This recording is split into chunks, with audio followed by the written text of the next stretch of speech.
নমস্কার বন্ধুরা, Sudipa's kitchen and ব্লগে তোমাদের সকলকে ওয়েলকাম। আজ অনেক দিন পর তোমাদের জন্য আরও একটা রেসিপি নিয়ে চলে এসেছি। নিরামিষ দিনের জন্য একটা পারফেক্ট রেসিপি আজকে তোমাদেরকে শেয়ার করব। ফুলকপি এবং আলু দিয়ে এত সুন্দর দারুণ একটা রেসিপি হয়, তোমরা না দেখলে বিশ্বাস করবে না। একদম কম উপকরণে এবং কম সময়ে তৈরি হয়ে যায়। তো আর দেরি না করে চলো রান্নাটা শুরু করা যাক। সবার প্রথমে আমি এখানে ফুলকপি এবং আলু ডুমো ডুমো করে কেটে একটু ভাপিয়ে রেখেছি, একেবারে কিন্তু সেদ্ধ করিনি। তারপর একটা মিক্সির মধ্যে কাঁচা লঙ্কা দুটো, একটা টমেটো আর কিছুটা পরিমাণ আদা দিয়ে একটা সুন্দর মিহি পেস্ট করে নেব। এই পেস্টটাকে একটা বাটিতে আলাদা করে তুলে রাখছি, এর মধ্যে কিন্তু কোনো রকম জল ব্যবহার করবে না। তারপরে আমি একটা কড়াই বসিয়ে দিয়েছি, কড়াইয়ের মধ্যে অল্প একটু পরিমাণ কসুরি মেথি পাতা দিয়ে ড্রাই রোস্ট করে নেব। কসুরি মেথি পাতাটা কিন্তু অতিরিক্ত ফ্রাই করলে হবে না, একটু সামান্য 3-4 সেকেন্ড মতো নাড়াচাড়া করে তারপরে কিন্তু নামিয়ে নিতে হবে। যখন দেখবে কালারটা একটু চেঞ্জ হতে শুরু করেছে তখন নামিয়ে নিয়ে সঙ্গে সঙ্গে হাতের সাহায্যে একটু গুঁড়ো করে রেখে দেবে। এইটা কিন্তু আমরা একদম রান্নার শেষে ব্যবহার করব, তাহলে কিন্তু রান্নার ফ্লেভারটা দারুণ আসবে। তারপরে আমি একটা শিলনোড়াতে কাজু বাদাম, বেশ কয়েকটা 8-10টা কাজু বাদাম গুঁড়ো করে তারপরে সুন্দর করে বেটে নেব। তারপরে আমি আরেকটা কড়াইতে সর্ষের তেল দিয়ে দিলাম। তেলটা একটু বেশি পরিমাণেই দেব, তেলটা বেশ সুন্দর করে গরম হতে দেব। যখন ভালোভাবে গরম হয়ে যাবে তখন ডুমো ডুমো করে ভাপিয়ে রাখা আলু দিয়ে সামান্য একটুখানি হলুদ গুঁড়ো দিয়ে 2 পিঠ উল্টে পাল্টে লাল লাল করে আলুগুলোকে ভেজে নেব। আলু তো ভাজা হয়ে গেছে, তুলে নিলাম। এবার ওই তেলের মধ্যেই আমি ফুলকপিগুলো দিয়ে দিচ্ছি। ফুলকপি এবং আলু এমনভাবে ভাপাতে হবে যাতে খুব বেশি একেবারে ভেঙে না যায়, সামান্য কিছুক্ষণ ভাপিয়ে নিলেই হবে। ফুলকপির মধ্যে সামান্য একটুখানি হলুদ গুঁড়ো দিয়ে দিলাম। ফুলকপিটাকেও বেশ সুন্দর করে লাল লাল করে ফ্রাই করে নেব। যেহেতু পরবর্তীতে রান্নাটা খুব বেশিক্ষণ ধরে ফোটানো যাবে না জল দিয়ে, তাই জন্য কিন্তু ফুলকপিটা যাতে সেদ্ধ হয়ে যায় তাই একটু সময় নিয়ে ভালো করে ফ্রাই করে নিতে হবে। তো দেখো বেশ লাল লাল করে ফুলকপিগুলো ফ্রাই করা হয়ে গেছে। এবার ফুলকপিগুলোকে তুলে নিলাম। এবার ওই তেলের মধ্যে আরও বেশ কিছুটা পরিমাণ তেল আমি অ্যাড করে দিলাম। আর রান্নাটা আমি পুরোটাই সর্ষের তেলে করলাম, তোমরা চাইলে কিন্তু সাদা তেলেও করতে পারো। এবার আমি ফোড়ন দিয়ে দিলাম তেজপাতা আর গোটা জিরে। ফোড়নটা বেশ কিছুক্ষণ নাড়াচাড়া করতে থাকি, ততক্ষণে আরও একটা জায়গাতে আমি একটা মশলা বানিয়ে নিচ্ছি। আগে থেকে যে পেস্টটা আমি করে রেখেছিলাম তার মধ্যে হলুদ গুঁড়ো, লঙ্কা গুঁড়ো, জিরের গুঁড়ো, ধনে গুঁড়ো আর সামান্য একটুখানি জল দিয়ে একটা সুন্দর পেস্ট বানিয়ে নিলাম। এই পেস্টটাকেই আমি যখন ফোড়নটা থেকে একটা সুন্দর গন্ধ বেরোবে তখন আমি এতে অ্যাড করে দিলাম। তারপরে মশলাটাকে বেশ সুন্দর করে কষিয়ে নিতে হবে যতক্ষণ না পর্যন্ত আদা এবং টমেটোর কাঁচা গন্ধটা চলে যাচ্ছে। এবং সঙ্গে কিন্তু সামান্য একটুখানি জলও অ্যাড করলাম। যে বাটিতে মশলাটা ছিল তার মধ্যে সামান্য একটু জল দিয়ে এই জলটা অ্যাড করে দিলাম। আর মশলাটাকে আরও 5 থেকে 7 মিনিট মতো কষাতে হবে যতক্ষণ না পর্যন্ত মশলা থেকে তেল ছেড়ে আসছে। দেখো আস্তে আস্তে কিন্তু কালারটাও চেঞ্জ হতে শুরু করেছে আর ওপর থেকে কিন্তু তেলটাও ভাসতে শুরু করেছে। ঠিক এই রকম মুহূর্তে আমি কিন্তু এতে অ্যাড করে দিচ্ছি টক দই, ফেটিয়ে রাখা টক দই। এখানে 2 থেকে 2.5 চামচ মতো টক দই আমি ফেটিয়ে রেখেছিলাম, সেটা এতে অ্যাড করে দিলাম। অবশ্যই করে কিন্তু টক দইটা ফেটিয়ে দিতে হবে, নইলে কিন্তু গোটা গোটা থেকে যাবে, দেখতেও কিন্তু বাজে লাগবে। তো টক দইটা দেওয়ার পরে মশলার সঙ্গে খুব ভালো করে মিশিয়ে নিয়ে আরও 2-3 মিনিট মতো কষিয়ে নিতে হবে।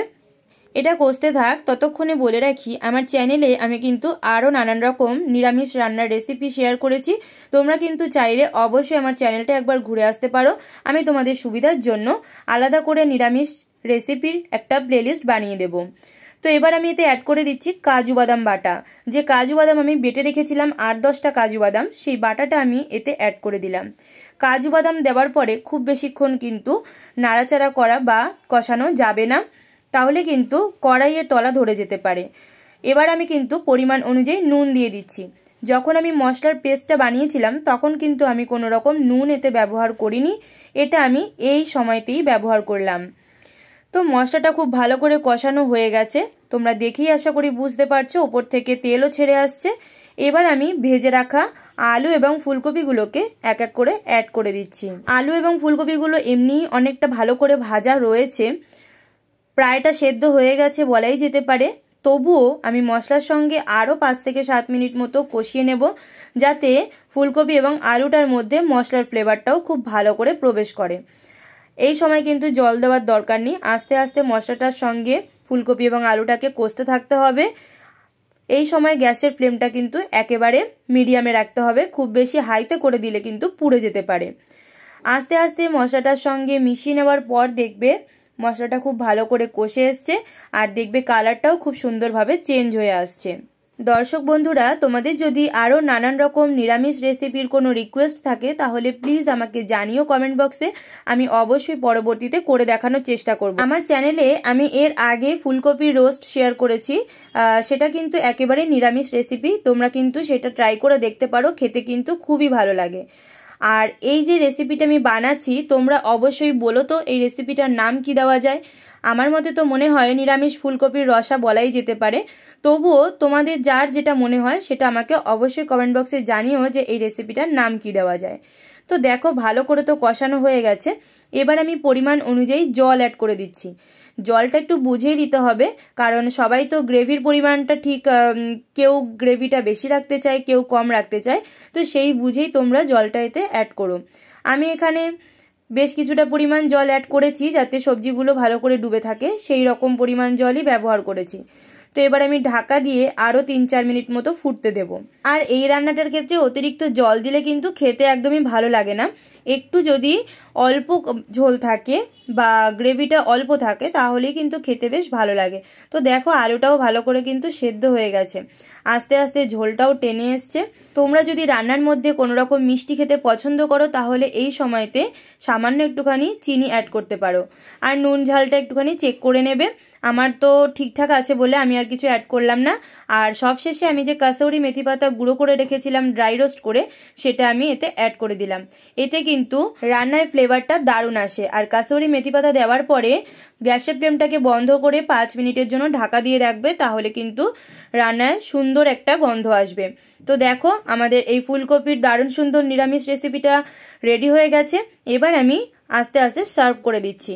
এটা কিন্তু তোমরা লুচি, রুটি, পরোটা বা ফ্রাইড রাইসের সঙ্গে বা গরম ভাতের সঙ্গে সার্ভ করতে পারো, খেতে কিন্তু জাস্ট অসাধারণ লাগে। খুব বেশি কিছু উপকরণ কিন্তু একেবারেই লাগছে না, আর খুব বেশি খাটনিরও দরকার নেই, একদম অল্প উপকরণে কিন্তু তোমরা এই রেসিপিটা বানিয়ে ফেলতে পারো চটজলদি। তো আমার এই রেসিপিটা কেমন লাগলো অবশ্যই কমেন্ট বক্সে জানিও, আর যাদের ভালো লেগেছে তারা প্লিজ একটি লাইক করে দিও, আর চ্যানেলটিকে সাবস্ক্রাইব করে প্লিজ আমার পাশে থাকার অনুরোধ রইল, আর ভিডিওটিকে বন্ধুদের মাঝে শেয়ার করার অনুরোধ রইল। তো সকলে ভালো থেকো, সুস্থ থেকো। আমি আবার পরবর্তীতে নিত্য নতুন কোনো রেসিপি বা নিত্য নতুন ব্লগ নিয়ে তোমাদের সামনে হাজির হব। ততক্ষণের জন্য সকলে ভালো থেকো।